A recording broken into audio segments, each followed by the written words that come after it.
Baik, terima kasih kami ucapkan untuk Al-Ustaz. Jazakumullahu khairan, materi bahasan penuh manfaat di kesempatan pagi hari ini. Ikhwatal Islam, untuk selanjutnya kita masuk ke sesi tanya jawab. Silakan bagi Anda pendengar dan pemirsa yang akan bertanya secara langsung, bisa telepon kami di 0218236543 atau dengan pesan singkat bisa kirim ke 0819896543. Pertanyaan tentunya kami berharap berkesesuaian dengan tema dan pembahasan yang disampaikan tadi. Silakan kami buka kesempatan dari penelpon terlebih dahulu 0218236543. Silakan. Assalamualaikum warahmatullahi wabarakatuh. Waalaikumsalam warahmatullahi wabarakatuh. Silakan Ibu. Kesempatannya, Ustaz, saya ingin bertanya, bolehkah kita berdoa kepada Allah meminta untuk diwafatkan sebelum keluarnya Dajjal? Itu saja Ustadz. Iya. Terima kasih banyak. Assalamualaikum warahmatullahi wabarakatuh. Waalaikumsalam warahmatullahi wabarakatuh. Terima kasih Ibu. Nah, silahkan Ustaz. Waalaikumsalam. Ya, tentang soal bolehnya, boleh. Ya, bagus. Dia takut terkena fitnah, dia berdoa kepada Allah agar diwafatkan sebelum keluarnya Dajjal. Enggak apa-apa, boleh dia berdoa seperti itu. Di samping dia setiap hari berdoa seperti yang diajarkan Nabi, berlindung kepada Allah dari fitnahnya Dajjal. Sebab kadang-kadang orang ingin menghadapi itu, atau mungkin dia hidup di zaman itu, dia melihat bukan mustahil bisa ikut dia fitnah Dajjal. Makanya orang berlindung kepada Allah terus-menerus dari fitnah Dajjal karena besar fitnah ini. Jadi kalau dia berdoa kepada Allah agar terhindar dari fitnah Dajjal, agar diwafatkan sebelum Dajjal, itu boleh secara hukum syar'i. Yang lain silakan. Baik, terima kasih jazakallahu khairan jawaban dan penjelasan dari Al-Ustaz. Silakan di kesempatan kedua kami masih buka dari penelpon 0218236543. Silakan. Ya, barangkali sudah masuk Bapak atau Ibu? Ya. Ya, silakan Ibu.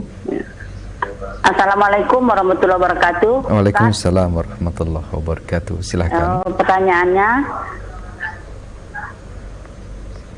Ya, silakan. tadi Ustadz mengatakan hafal 10 ayat Al-Kahfi pertama. Iya. Lalu kita apakah sekedar hafal aja atau mengamalkannya kapan begitu? Iya. Baik Ibu. Cukup Ibu. Terima kasih. Barakallahu fiik. Jazakallahu khairan. Jazakallahu khairan untuk Ibu. Silakan Ustaz. Iya. Iya. Disuruh oleh Nabi untuk menghafal 10 ayat. Tentunya bukan sekedar menghafal, tapi kita juga harus baca artinya, kita pahami. Kan Al-Quran diturunkan Allah untuk kita tadabburi, kita pahami isinya dan kita amalkan. Nanti Ibu bisa baca terjemahannya, setelah baca Al-Qurannya dihafal, kemudian baca terjemahannya, baca tafsirnya. Itu banyak sekali manfaat yang dapat kita ambil dari surah Al-Kahfi. Jadi 10 ayat yang pertama itu kita baca, kita pahami, kita amalkan dalam kehidupan kita sehari-hari. Itu yang paling penting. Adapun nanti apakah nanti keluar Dajjal atau tidak keluar, apakah kita mengalami keluarnya Dajjal, itu tetap aja surah Al-Kahfi ini kita hafal, terutama 10 ayat yang pertama. Itu aja. Yang lain silakan. Terima kasih jazakallahu khairan jawaban dan penjelasan Al-Ustaz. Silakan di kesempatan ketiga kami masih buka dari penelpon 0218236543. Assalamualaikum. Waalaikumsalam warahmatullahi wabarakatuh. Silakan pertanyaannya Bapak, dengan siapa dari mana?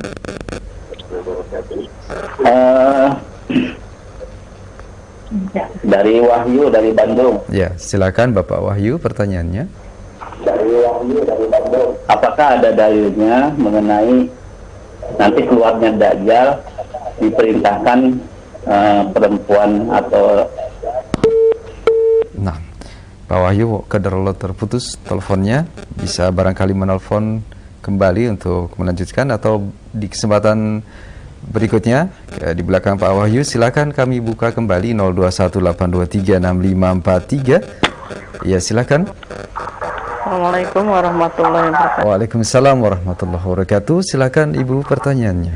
Iya, dengan Ibu Sena Pak Ustadz dari Pondok Kelapa. Mau Silakan. menanyakan tentang surat apa namanya? Astagfirullahaladzim, Al-Mulk. Iya. Iya. Apakah benar jika kita menghafal surat Al-Mulk itu hafal, kita tidak mendapatkan azab kubur? Ya, hanya itu saja, Bu. Ustaz. Baik. Terima kasih kembali. Warahmatullahi wabarakatuh. Waalaikumsalam warahmatullahi wabarakatuh. Silakan, Ustaz. Salam. Betul, riwayatnya sahih. Barang siapa yang dia membaca surah Al-Mulk dan dia pahami tentang isinya, dia akan dilindungi oleh Allah dari azab kubur. Riwayatnya sahih. Tapi dia harus tadabbur. Pokoknya Al-Quran ini Allah turunkan untuk tadabbur. Allah menyebutkan dalam surah Muhammad di ayat 24, afala yatadabbaruna al-Quran am ala qulubin aqfaluha. Apakah mereka tidak mentadabburkan isi Al-Quran ataukah hati mereka terkunci? Jadi Al-Quran diturunkan untuk ditadaburi isinya, difahami, diamalkan, bukan sekedar dihafal, bukan. Makanya akhlak Nabi dikatakan oleh Aisyah radhiyallahu anha dalam riwayat Bukhari Muslim, kana khuluquhul Quran, akhlaknya Nabi Al-Quran. Artinya Nabi mengamalkan semua isi Al-Quran ini. Jadi itu dibaca surah Al-Mulknya, dihafal, kemudian dipahami isinya. Kan di situ banyak sekali manfaatnya. Sama dengan yang tadi bertanya tentang surah Al-Kahfi, tentang menghafal 10 ayat surah Al-Kahfi. Karena di awal surah Al-Kahfi Allah menjelaskan di sini tentang Al-Quran yang tidak ada kebengkokan di dalamnya. Jadi kalau kita baca, kita pahami isi Al-Quran, kita akan dapat hidayah. Kemudian juga Al-Quran untuk mengancam orang yang menyimpang dari Al-Quran, dan Allah memberikan kabar gembira kepada orang beramal soleh dengan ganjaran yang besar. Dan juga Allah mengancam orang-orang yang mengatakan bahwa Allah itu punya anak. Itu Allah mengancam karena semua dusta itu. Begitu juga Allah menyebutkan tentang dunia ini sebagai cobaan, ujian. Nah, di surah Al-Mulk juga ada, alladzi khalaqal mauta wal hayata liyabluwakum ayyukum ahsanu amala. Allah yang menciptakan mati dan hidup ini untuk menguji kalian siapa yang paling baik amalnya, bukan paling banyak. Artinya paling baik amalnya yang paling ikhlas dan paling ittiba. Akhlasuhu wa aswabuhu. Kemudian juga di dalam surah Al-Mulk juga disebutkan tentang Allah itu di atas langit. Allah juga menyebutkan di surah Al-Mulk berkaitan dengan orang-orang kafir yang sudah datang ancaman. Mereka dikasih pendengaran, penglihatan, dikasih akal, tapi mereka tidak mau mengikuti kebenaran ini. Mungkin orang beriman begitu baca ayat itu surah Al-Mulk, dia mestinya bertambah keyakinannya setelah dia baca surah Al-Mulk itu. Karena Allah menyebutkan tentang orang-orang kafir. Nanti bisa dilihat tuh di surah Al-Mulk. Ini saya jelaskan secara ringkas saja. Kan disebutkan di surah Al-Mulk itu berkaitan dengan orang-orang kafir yang mereka berada di dalam kesesatan yang besar. Mereka berkata, wa qalu law kunna nasma'u aw na'qilu ma kunna fi ashabis sa'ir. Mereka mengatakan kalau seandainya kami dulu mendengar dan berakal, maka kami tidak termasuk penghuni neraka sa'ir. Fa'tarafu bidambi fasuqqa li ashabis. Mereka mengakui dosa mereka, maka celakalah dan jauhlah bagi penghuni neraka sa'ir. Artinya ini ancaman orang-orang yang dia tidak menggunakan hatinya, akalnya untuk memahami Al-Quran. Dia malah mengikuti kesesatan sehingga Allah masukkan dia ke neraka jahanam. Berbeda dengan orang-orang yang takut kepada Allah. Jadi harus orang beriman tambah takut dia kepada Allah. Takut dan harus tumbuhkan. Sebab ilmu ini yaitu asalnya ilmu takut kepada Allah. Takut kepada Allah. Meskipun Allah tidak kita lihat, kita takut. Maka orang itu mendapatkan ganjaran yang besar. Dan masih banyak lagi faedah yang dapat kita ambil, puluhan ini fawaid yang dapat kita ambil dari surah Al-Mulk, puluhan manfaat. Begitu juga dalam surah Al-Kahfi juga sama seperti itu. Ya, itu aja yang bisa saya jawab. Wallahu a'lam. Yang lain. Baik, terima kasih jazakallahu khairan jawaban dan penjelasan Al-Ustaz. Untuk selanjutnya kami angkat pertanyaan dari pesan singkat. Ada Pak Rudi di Bogor. Assalamualaikum warahmatullahi. Ustaz, apakah ada tanda-tanda yang menyertai munculnya Dajjal agar kaum muslimin bisa lebih waspada dan berhati-hati serta menghindari fitnah yang akan ditimbulkan oleh fitnah Dajjal tersebut? Dan pertanyaan yang berkesesuaian, apakah kondisi saat ini di mana banyaknya kezaliman, maksiat dan lain-lain di muka bumi ini menjadi salah satu tanda-tanda keluarnya Dajjal? Terima kasih Al-Ustaz atas jawaban dan penjelasannya.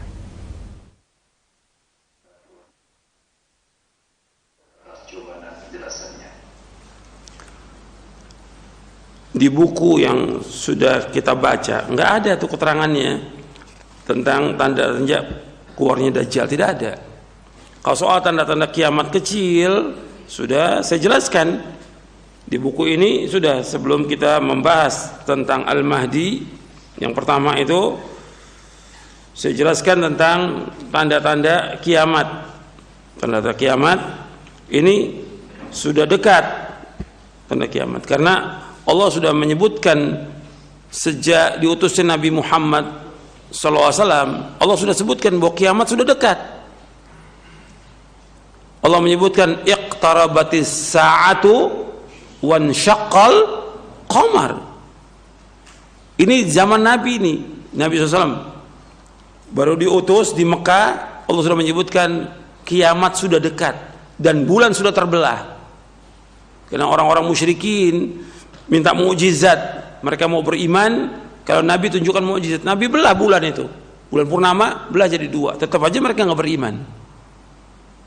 Dan kiamat sudah dekat, artinya sudah berlalu 1500 tahun, tetap disebutkan kiamat sudah dekat. Apalagi kondisi yang sekarang ini.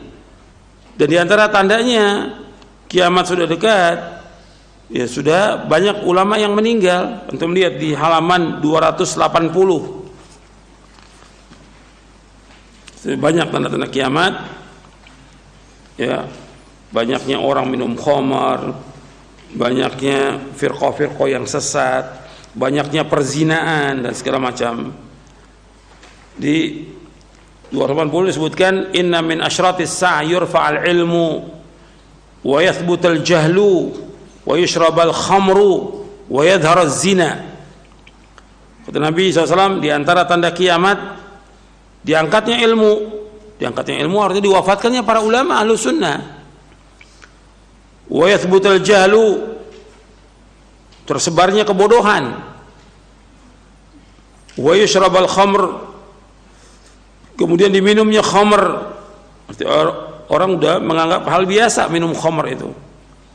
Wa yadharaz zina, dan merajalelanya perzinaan. Ini hadis sahih diriwayatkan oleh Imam Bukhari. Jadi ini tanda-tanda kiamat, bahwa para ulama Ahlussunnah sudah banyak yang meninggal. Kemudian kebodohan merajalela di mana-mana. Banyak yang bodoh sudah. Banyak orang tidak belajar Quran, nggak belajar sunnah. Kebodohan ini meliputi semua orang.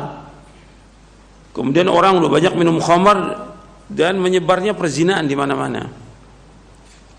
Dan ini sebagai tanda sudah dekatnya. Banyaknya pembunuhan. Untuk melihat di halaman 278, 279.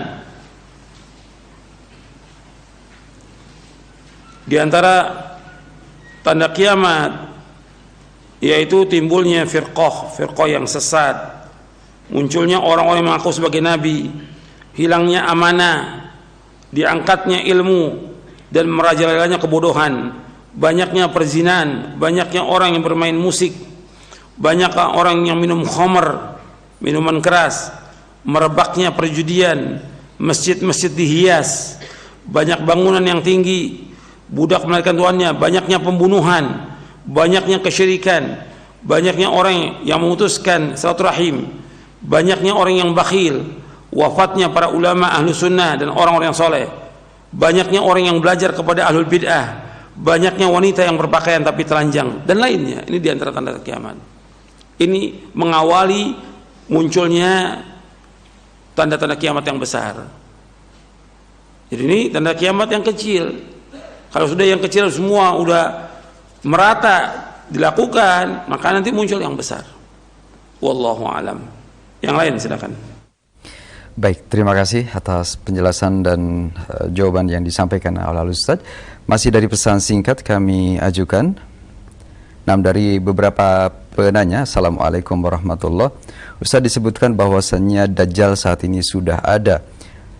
Yang jadi pertanyaan, apakah diperbolehkan bagi kita untuk mempelajari atau menjadikan hal tersebut sebagai objek penelitian? Dan bagaimanakah hukum mempercayai tentang adanya konspirasi terhadap sistem yang ada di bumi di dunia saat ini, yang di sana terdapat banyak keburukan, merupakan salah satu dari kerjasama mereka, sebagian dari manusia yang bekerjasama dan berkonspirasi dengan Dajjal. Mohon penjelasan dari hal ini. Jazakallah khairan ya Ustaz.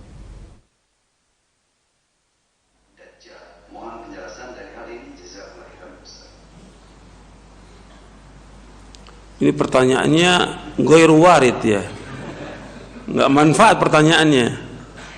Mungkin iseng mau nanya ya, nggak ada manfaat pertanyaannya. Gimana Dajjal belum muncul, konspirasi dengan Dajjal, muamarah dengan Dajjal, gimana? Sekarang begini, orang yang beriman ya, dia melihat dengan apa yang ada dengan dasar dalil dari Quran Sunnah dan mengamalkannya. Sudah. Kalau memang fitnah itu timbul tentang Dajjal, kita sudah baca doa-doa perlindungan, sudah hafal 10 ayat surah Al-Kahfi, dan kita nggak mendekati mereka. Itu aja. Jangan kita disibukkan dengan mata satu, ya. Oh ini tanda mata satu, ini Dajjal. Bahas tentang masalah itu. Kemudian dicocokkan, cocok logi. Ini kadzab semuanya, pendusta semuanya ini. Gak ada manfaatnya. Antum yang penting baca Quran, baca hadis, belajar, memahaminya, mengamalkan. Itu paling penting sudah. Allah menyebutkan tentang iman, Allah menyebutkan tentang ilmu, Allah menyebutkan tentang amal soleh. Ketika berkaitan dengan masalah fitnah, Nabi suruh kita membahas, meneliti, atau mengamalkan. Yang Nabi suruh mengamalkan. Nabi sebutkan sallallahu alaihi wasallam dalam hadis yang sahih yang diriwayatkan oleh Imam Muslim, badiru bil a'mali fitanan ka qita'il lailil mudhlim yusbihu ar-rajulu mu'minan wa yumsi kafiran wa yumsi mu'minan wa yusbihu kafiran yabi'u dinahu bi'aradin minad dunya. Kata Nabi SAW, bersegeralah kalian melakukan amal-amal soleh, segera amal soleh. Karena fitnah-fitnah ini seperti bagian-bagian malam yang gelap. Pagi orang beriman, sore kafir. Sore beriman, pagi kafir. Dia menjual agamanya dengan sedikit dari dunia. Ini kenyataan. Agamanya dijual. Karena ingin dapat uang, dijual agamanya. Dia berbohong, membohongi umat supaya dapat duit. Nah, ini banyak nih. Para dai, para ustadz, para tokoh, dia jual agama dengan sedikit dari dunia. Para pejabat tadinya dia masya Allah luar biasa agamanya, begitu naik jadi pejabat ditinggalkan udah agamanya. Karena apa? Karena jabatan, karena uang. Menjual agamanya dengan sedikit dari dunia. Terus masih banyak lagi. Ini fitnah. Makanya bagi kita yang terpenting sibuk dengan amal soleh, bukan meneliti bagaimana Dajjal. Nggak perlu diurus Dajjal itu. Nggak pernah ada dari zaman sahabat. Dajjal itu sudah ada dari zaman Nabi, sudah ada. Nggak ada para ulama bagaimana meneliti Dajjal. Nggak ada kita para ulama bagaimana meneliti Dajjal. Nggak ada. Di mana tempatnya nggak pernah ada. Nggak ada manfaatnya juga. Kita bahas yang seperti ini. Nggak ada manfaatnya. Yang manfaat kita imani ini kabar dari Nabi SAW. Hadis yang sahih. Kemudian bagaimana kita mengamalkan amal soleh untuk mempersiapkan kita mati. Kita pasti akan mati. Cuma apa yang kita harus persiapkan untuk mati itu? Makanya orang yang pintar, kata Nabi SAW, adalah orang yang pintar, orang yang banyak ingat mati. Orang yang pintar adalah orang yang mempersiapkan bekal untuk mati, untuk akhirat. Itu orang pintar. Bukan sibuk meneliti, nggak ada manfaatnya itu. Itu perbuatan yang sia-sia. Sedangkan Nabi bersabda SAW, min husni islamil mar'i tarkuhu ma la ya'ni. Kebaikan Islam seorang yaitu meninggalkan apa yang nggak bermanfaat. Jelas? Satu lagi mungkin pertanyaannya. Terima kasih, jazakallahu khairan jawaban dan nasihat Al-Ustaz. Masih dari pesan singkat, ada pertanyaan dari yang tidak menyebutkan nama. Assalamualaikum warahmatullahi wabarakatuh. Ustaz, saya mendapatkan penjelasan bahwasannya kelompok Khawarij adalah diantara mereka yang mengikuti Dajjal.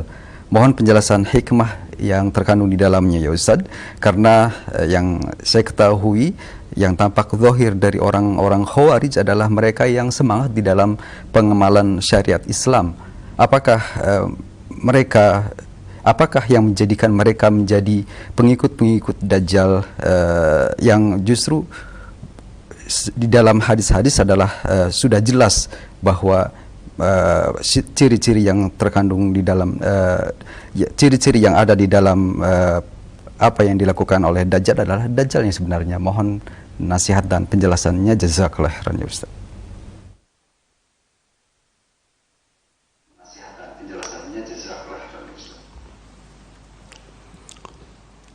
Pertanyaannya, kenapa Khawarij mengikuti Dajjal? Ini riwayatnya sahih. Yahudi mengikuti Dajjal, Khawarij juga. Khawarij sejak di zaman Nabi SAW sudah ada tokohnya Dzul Khuwaisirah yang mengatakan kepada Nabi, "I'dil ya Muhammad, berlaku adillah wahai Muhammad." Nabi marah yang luar biasa. Nabi, kalau aku tidak berlaku adil, siapa yang bisa berlaku adil selain aku? Marah. Nanti akan keluar dari orang ini kelompok yang mereka membaca Al-Quran tetapi tidak melewati tenggorokan mereka. Mereka keluar dari Islam sebagaimana keluar anak panah dari busurnya. Hadis Khawarij banyak. Khawarij ini dia cirinya betul dia ahli ibadah, dia nggak mau berbuat dosa segala macam, rajin sholat malam, rajin baca Quran, rajin puasa, tapi Al-Quran dibaca tidak melewati tenggorokan mereka. Orang Muslim yang berbuat dosa besar menurut Khawarij bahwa dia kafir. Jadi Khawarij ini tukang mengkafirkan orang Islam.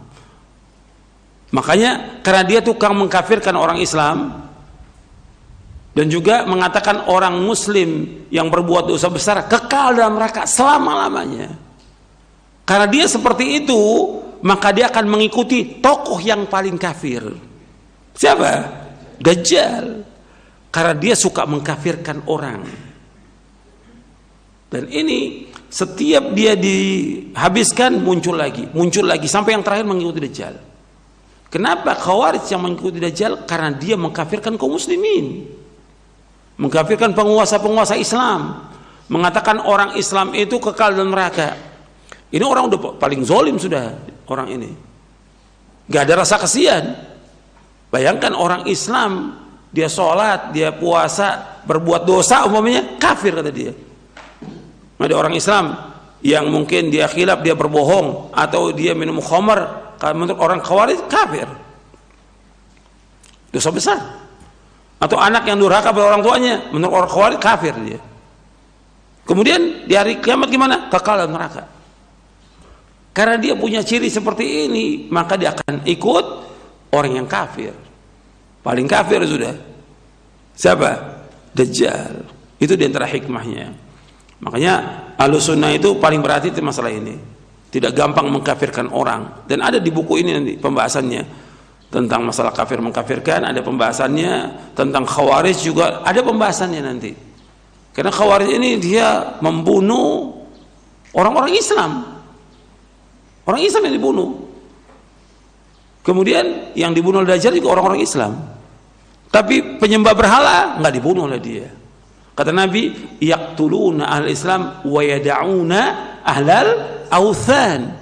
Dia membunuh orang Islam, Khawarij ini. Tapi penyembah berhala nggak dibunuh oleh Khawarij. Nggak dibunuh. Ini jahatnya Khawarij. Maka Nabi bersabda sallallahu alaihi wasallam, al-khawariju kilabun nar. Khawarij adalah anjing-anjingnya neraka, kata Rasulullah sallallahu alaihi wasallam. Jadi ikhwan fillah, azakumullah, kita melihat orang itu berpegang pada dalil atau tidak, bukan kepada ibadahnya. Perhatikan, antum jangan tertipu dengan ibadahnya orang, dengan sholatnya, dengan puasanya, bukan. Tapi ibadahnya orang itu gimana? Bagaimana juga dia bermuamalah, benar atau tidak? Ada orang yang rajin, dia sholat, dia puasa tengah malam, tapi dia dengan tetangganya selalu mengganggu tetangganya. Kata Nabi kepada perempuan itu, ketika sahabat bertanya, Rasulullah, ada perempuan rajin sholat malam, puasa, tapi suka mengganggu tetangga. Kata Nabi, la khaira fiha, hiya finnar. Nggak ada kebaikan perempuan itu. Meskipun dia sholat malam, dia puasa, nggak ada kebaikan. Dia tempatin neraka. Karena apa? Suka mengganggu tetangga. Jadi yang dilihat bagaimana imannya dia berpegang pada dalil atau tidak, dan bagaimana muamalahnya dia. Kita banyak tertipu sekarang ini dengan orang. Orang pakai sorban, pakai gamis, kiai, ustadz, padahal dia dukun, berbuat kesyirikan, berbuat bid'ah, dia yang tertipu. Atau baca Qurannya masalah hafal, enak bacaannya, tapi dia berbuat kesyirikan, berbuat bid'ah, mengajak orang berkesesatan. Kita jangan tertipu dengan begitu. Bukan dengan penampilan mereka, tapi bagaimana mereka berpegang teguh tidak pada Quran wa sunnah ala fahmi salaf. Yang penting nih, harus pegang teguh pada Quran sunnah al-fahmi salaf dan mengikuti Quran sunnah al-fahmi salaf. Karena ini wajib mengikutinya dengan dasar Al-Quran dan sunnah Nabi yang sahih. Wajib mengikuti dan mengamalkannya. Itu fahmu salaf. Bagaimana? Apa lihat kondisi yang ada? Bagaimana fahmu salaf? Sebab itu selalu kita lihat. Bagaimana salaf? Ada fitnah, ada ujian, cobaan seperti sekarang ini, wabah. Bagaimana sih fi'lus salaf? Bagaimana ulama salaf mengamalkannya? Apa ada ulama salaf meninggalkan masjid, nggak sholat di masjid? Apa ada ulama salaf kemudian sholatnya renggang? Fi'lus salaf bagaimana? Fi'lus salaf, dalilnya kenapa sholatnya renggang? Mana ada dalilnya? Dalil, bukan kata orang, kata ini, dalil. Begitulah ulama salaf mengamalkan. Bagaimana muamalah dengan ujian ini? Dan terus seperti itu. Kuat pegang dengan dalil Quran Sunnah Fahmi Salaf dan amalkan. Dan bagaimana kita bermuamalah dengan Allah dengan jujur, bermuamalah dengan makhluk dengan jujur, dengan akhlak yang mulia. Mudah-mudahan yang saya sampaikan bermanfaat untuk saya dan antum sekalian. Wassalamualaikum Muhammadin sallallahu alaihi wasallam, subhanallahi bihamdik, asyhadu an la ilaha illa anta astaghfiruka wa atubu ilaik. Assalamualaikum warahmatullahi wabarakatuh. Waalaikumsalam warahmatullahi wabarakatuh. Terima kasih kami ucapkan untuk Al-Ustaz, jazakumullahu khairan wa barakallahu fikum atas nasihat yang penuh manfaat di muqaddimah dan sesi materi tadi. Semoga Allah Subhanahu wa taala memberkahi dan menjaga Al-Ustaz beserta keluarga. Terima kasih juga untuk para pendengar dan pemirsa Roja yang telah bersama-sama menyimak dan mengikuti kajian ilmiah penuh manfaat dari kitab Syarah Akidah Ahlus Sunnah wal Jamaah yang disampaikan tadi oleh pemateri dan penulis kitab Al-Ustaz Yazid bin Abdul Qadir Jawas hafirullahu taala. Mohon maaf untuk Anda yang tidak sempat tersampaikan pertanyaan-pertanyaannya. Semoga di kesempatan Sabtu pekan mendatang kita bertemu bersama Al-Ustaz untuk melanjutkan bahasan kitab yang penuh manfaat ini. Barakallahu fikum. Kami undur diri, mohon maaf segala kekurangan. Wassalamualaikum warahmatullahi wabarakatuh.